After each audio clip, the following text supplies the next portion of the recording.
অভয় এখনো বিচার পায়নি, তার মাঝখানে কুলতলির ঘটনা ঘটলো। আর সেখানে এই পরিস্থিতিতে আরো এক অভিযোগ, এক গৃহবধূকে ধর্ষণ করে অভিযুক্তকে আবার বাড়ি থেকে টেনে বের করে গণপিটুনি দিল উত্তেজিত জনতা। পুলিশ উদ্ধার করে সেই অভিযুক্তকে হাসপাতালে নিয়ে গেলে সেখানে চিকিৎসকরা তাকে মৃত বলে ঘোষণা করে। এই ভয়ঙ্কর ঘটনার সাক্ষী রইল পূর্ব মেদিনীপুরের পটাশপুর।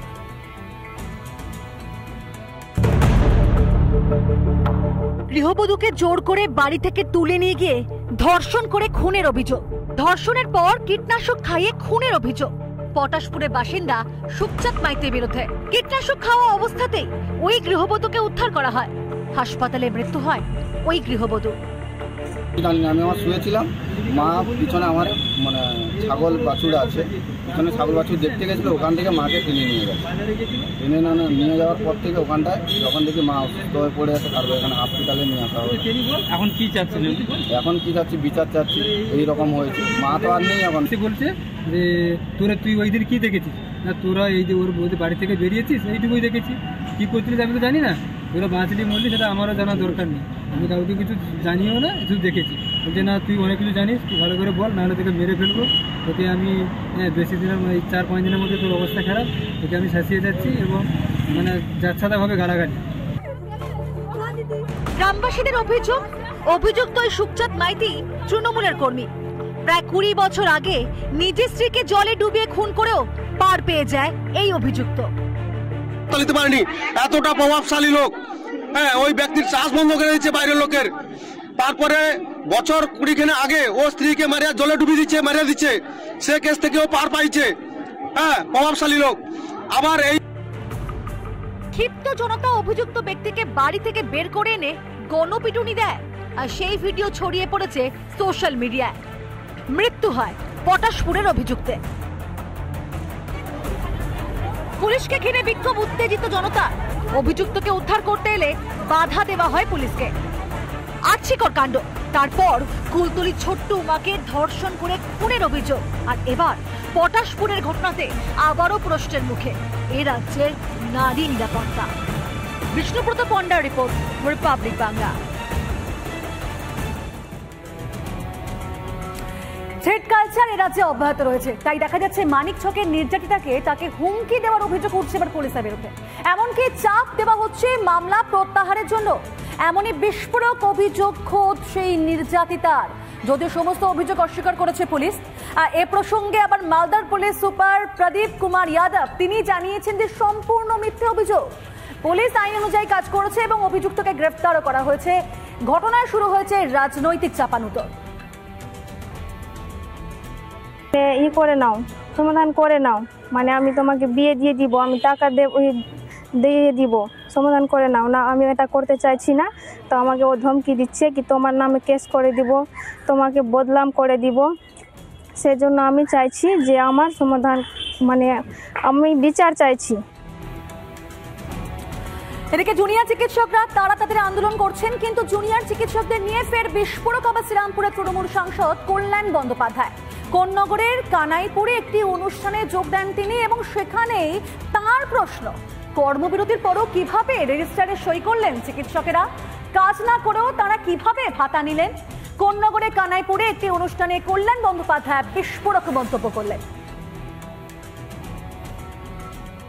আপনারা তো 11ই আগস্ট থেকে বলেছিলেন সম্পূর্ণ কর্মবিরতি।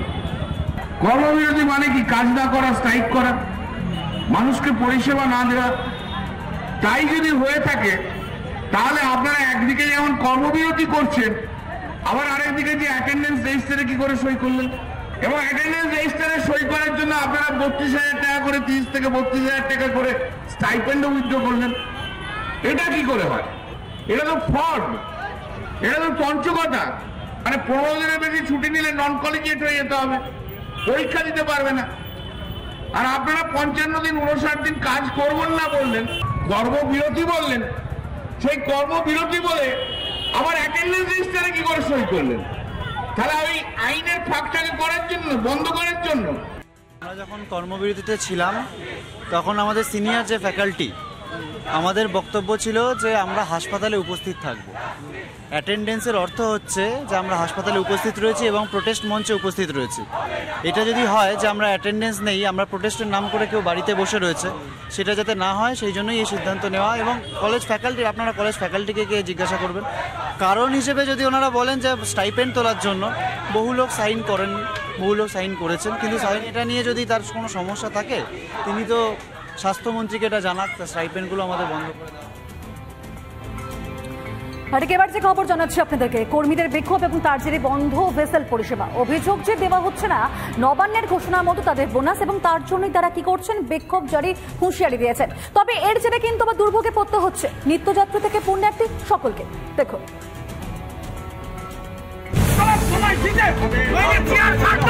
গঙ্গাসাগরে বন্ধ ভেসেল পরিষেবা, চলছে কর্মীদের বিক্ষোভ।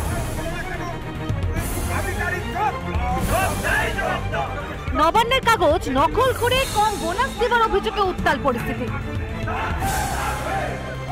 ভেসেল কর্মীদের অভিযোগ, নবান্নের ঘোষণায় বলা হয়েছে তাঁদের বোনাস ৬,০০০ টাকা, কিন্তু দেখানো হচ্ছে ৩,৬০০ টাকা।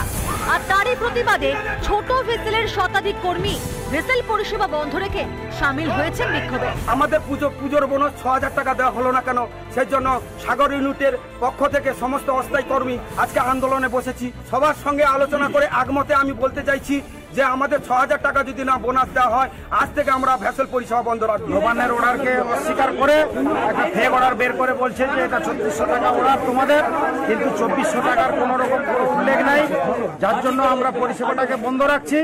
আপাতত যদি আমাদের বোনাসটা দেয় তাহলে সুস্থ পরিষেবা আমরা দিয়ে দেবো। এক শ্রেণী মানুষকে ৬,০০০ দিয়েছে, আবার এক শ্রেণীকে ৩৬০০ দিয়েছে, আবার এক শ্রেণীকে দিচ্ছেই না। আমরা প্রায় ২০১১ সাল থেকে নিয়োগ হয়েছি, ১০ বছর যাবৎ ১,০০০ টাকা করে বোনাস পেতাম। সেই টাকাটাও আজকে দিনে ৪ বছর বন্ধ করে দিয়েছি। ২ বছর গঙ্গাসাগর মেলার সময় এসে খাতায় হাত বুলিয়ে কাজ করে নিয়ে চলে যায়। সরকারি নির্দেশিকাকে বুড়ো আঙুল নয়, দুটোই সরকারি অর্ডার বলে দাবি ভেসেল ইনচার্জের। ওরা যেটা দেখিয়েছিল সেটা সম্পূর্ণভাবে ঠিক, এবং আমাদের দপ্তর থেকে ট্রান্সপোর্ট সেক্রেটারি যিনি অর্ডার দিয়েছেন, ট্রান্সপোর্ট সেক্রেটারি রীতিমতো আমাদের দপ্তর থেকেই হয়েছে। তো দুটো অর্ডারই আমাদের কাছে গভর্নমেন্টের অর্ডার। কালী পুজোর পরে এইটা ওনারা ভাবনা চিন্তা করবেন এবং একটা ভাবনা চিন্তা আলোচনা হয়েছে। ভেসেল পরিষেবা বন্ধ থাকায় চরম হয়রানির শিকার যাত্রীরা। আমরা প্রচুর অসুবিধায় আছি, আমরা চাইছি যে ভেসেল পরিষেবাটা আমাদের ঠিকভাবে দেওয়া হোক। কবে পরিষেবা স্বাভাবিক হবে সেই আশায় দিন গুনছেন নিত্যযাত্রী সহ কপিলমুনির আশ্রমে যাওয়া পুণ্যার্থীরা। বরুণ হালদারের রিপোর্ট, রিপাবলিক বাংলা।